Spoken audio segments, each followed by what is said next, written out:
State Television News at noon. I am Adebola Oshomoji. As Ogun State celebrates the 45th anniversary of its creation, the governor of the state, Prince Dapo Abiodun, has appealed to all Nigerians to eschew all forms of violence and learn to live together in harmony. The governor gave this charge in his 45th anniversary broadcast to the state. The governor restated the commitment of his administration to deploy resources towards ensuring conducive environment for all its people to discover and nurture their potentials, irrespective of their age, gender, status, and location. Governor's Office correspondent Tunde Olaniro reports. At the microeconomic level, many more of our people are living healthier and more prosperous lives. They are more economically empowered and have continued to contribute to the development of Abia State. At the macroeconomic level, Abia State provides a more conducive atmosphere where existing investments continue to thrive and new investments are attracted. As a result, more jobs are created, poverty continues to dwindle, and by the grace of God, we have never had and we will never have a food crisis because of our investment in food security. In all, the people are happier. You agree with me that that is in tandem with the supreme goal of the founding fathers of Ogun State. I call on our youth that this process of building our future together requires that they rise up to the challenge of their own time and be counted to do so in a positive way. In his broadcast, the governor urged Nigerians to appreciate the fact that there can be no development in an atmosphere of insecurity. Yes, I agree. There will be reasons for us to disagree on certain issues of our essentials, but we only disagree to agree and move forward. We must not encourage those stoking the embers of violence for the salvation of our great nation. A country where tribes and tongues may differ, but stands in brotherhood is where unity in our diversity thrives. We all have duties and responsibilities and obligations to aid better understanding of our local and national realities. All we need to do is manage our differences effectively and efficiently, and Nigeria will be greater. He further pledged the commitment of his administration to take Ogun State to an enviable height in all ramifications. My dear people of Ogun State, let me restate the commitment of our administration to continue to deploy resources toward ensuring conducive environment for all our people to discover and nurture their potentials, irrespective of age, gender, status and location. However, I'm aware that I cannot do it all alone, not only with my team, which I'm proud of, but with every citizen and resident of Ogun State. On this day of the 45th anniversary of Abia State, therefore I enjoin all of us to look back as proud inheritors of worthy legacies. Should even be more proud that we have continued to build together a viable future that is brighter than where we are coming from. Prince Dr. Abiodun reminded the people of the state to be responsible in celebration, stressing that COVID-19 pandemic is not over yet. Tunde Olaniro, OGTV News. As Ogun State celebrates 45 years of creation, the journey has been an eventful one with many monumental achievements to showcase. In this special report, Matthew Shomi extracts the giant strides of the state in the last 4.5 decades. His reports. The state was carved out of the old western states on February 3, 1976 by the regime of late head of state General Murtala Muhammad, with Abeokuta as its capital. On its creation in 1976, 10 of us who were permanent secretaries were selected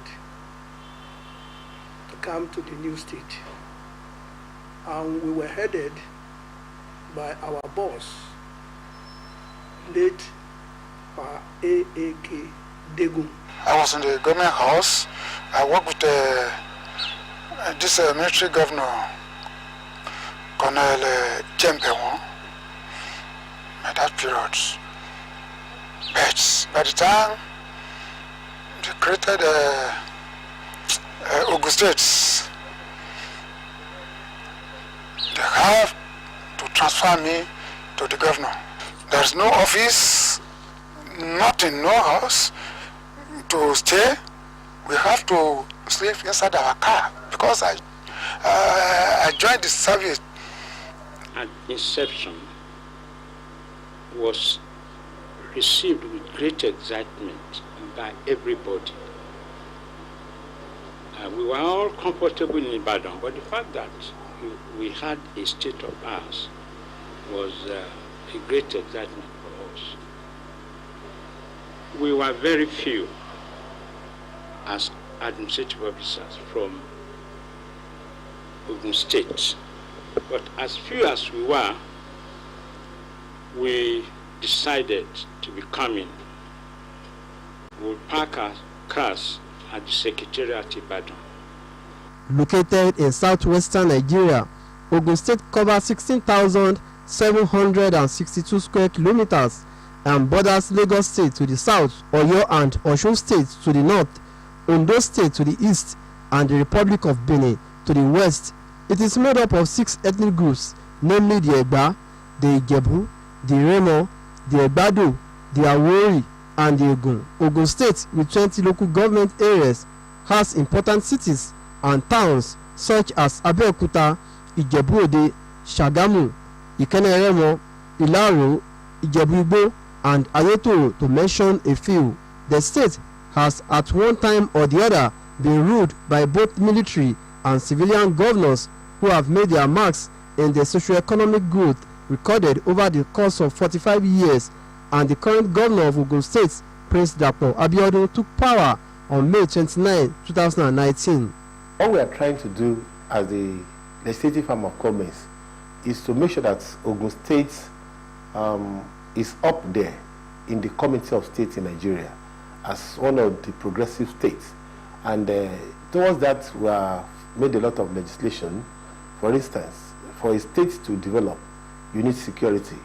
We have passed into law the State Security Trust Fund law, which will enable the government to finance issue of security in the state by providing security agents with necessary apparatus. Well, I want to advise civil servants in Ogun State that we should keep the flag rolling, because Ogun State civil servants are known to be the best.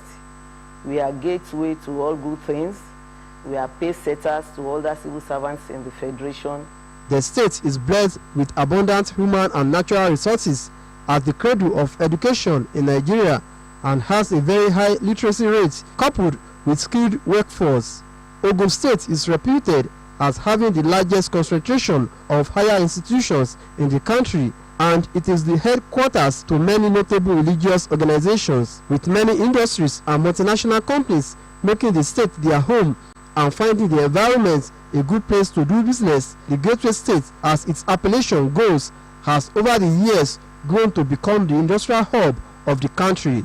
The people of the state are known to be highly industrious and are found in all walks of life, making their contributions to the development of the country, and the tremendous progress the state has made in the last 45 years can largely be attributed to the great roles played by illustrious sons and daughters of the state. Notable among them are Chief Olusegun Obasanjo, Chief Ernest Shonekan, late Chief Justice of Nigeria, Sir Adetokunbo Ademola, the late sage Chief Obafemi Awolowo, to mention but just a few. The people praise the founding fathers of the state and all who have contributed to the achievements of the state in the last 45 years. I believe that the government is doing the right thing so far, but they should not rest on their oars. We have cause to beat the drum, joy will be yes. But I want to say that we have only just started. Ogun State has no doubt come of age, and the people have every reason to celebrate the landmark progress made in the last 45 years. Matthew Shomi, OGTV News. The National Membership Registration and Revalidation Committee of the All Progressive Congress, APC, has arrived at Ogun State and met with stakeholders with a charge to mobilize and sensitize members at the grassroots to subscribe to the registration exercise. Governor's Office correspondent Tunde Olaniro reports that the committee was chaired by Honorable Ademore Kuye. His report. This meeting is at instance of the National Registration Committee from Abuja to come and educate all our stakeholders on modalities of the registration. Registration of members into the political party is the core of the success and strength of the institution. The ruling All Progressives Congress APC is embarking on registration and revalidation of members across the country, and the National Committee to carry out the task are already in Ogun State.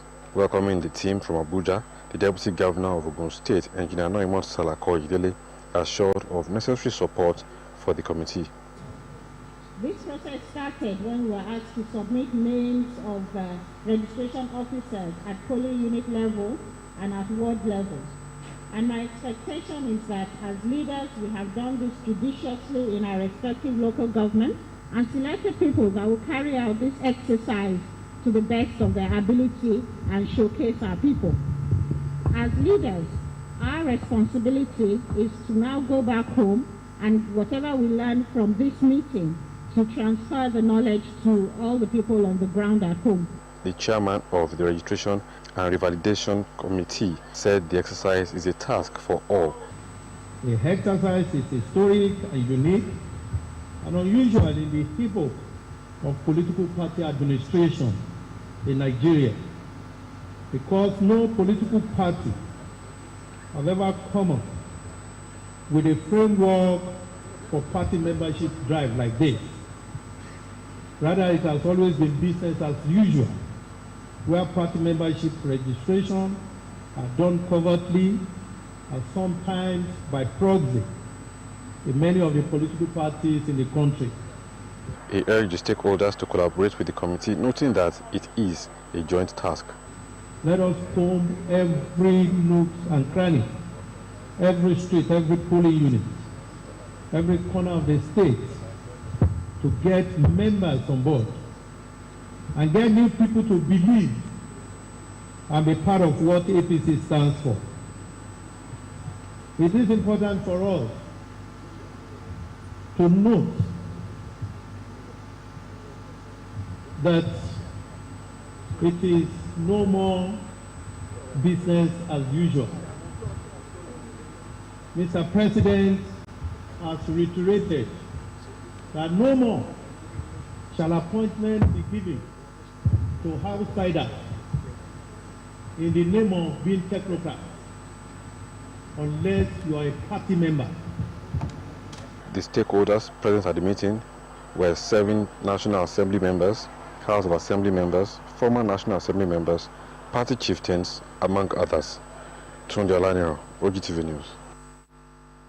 The UN's top court will rule Wednesday whether it can take on Iran's bid to overturn U.S. nuclear sanctions reimposed by the administration of former U.S. President Donald Trump. Tehran dragged the United States to the International Court of Justice in mid-2018, alleging that Washington breached a 1955 friendship treaty between the two countries. Then President Trump reimposed the sanctions after pulling out of a 2015 nuclear deal with Iran to the dismay of European allies. The United States says the Hajj-based ICJ does not have jurisdiction and must throw out the case.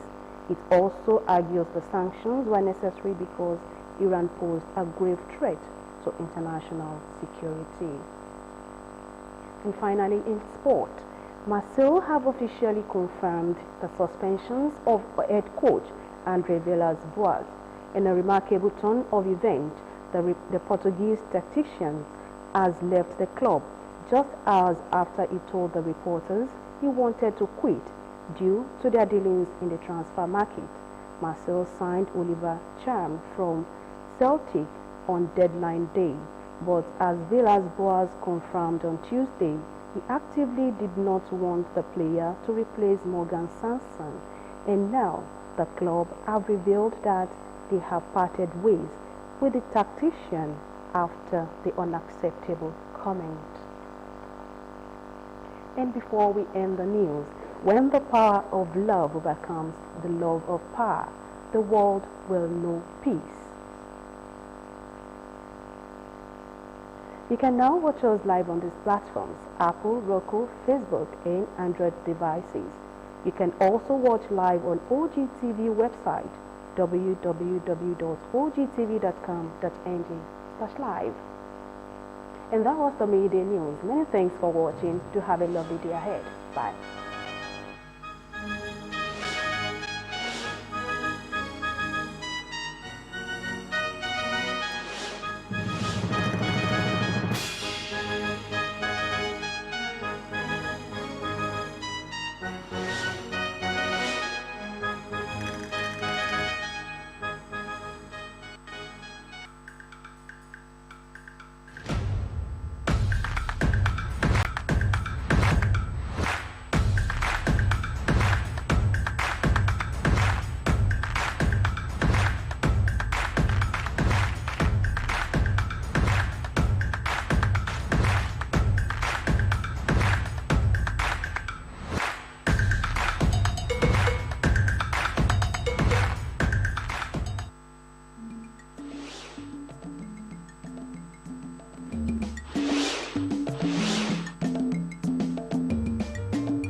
Ẹ káàsán, ìròyìn rèé láti iléeṣẹ́ tẹlifíṣàn ìpínlẹ̀ Ògùn OGTV.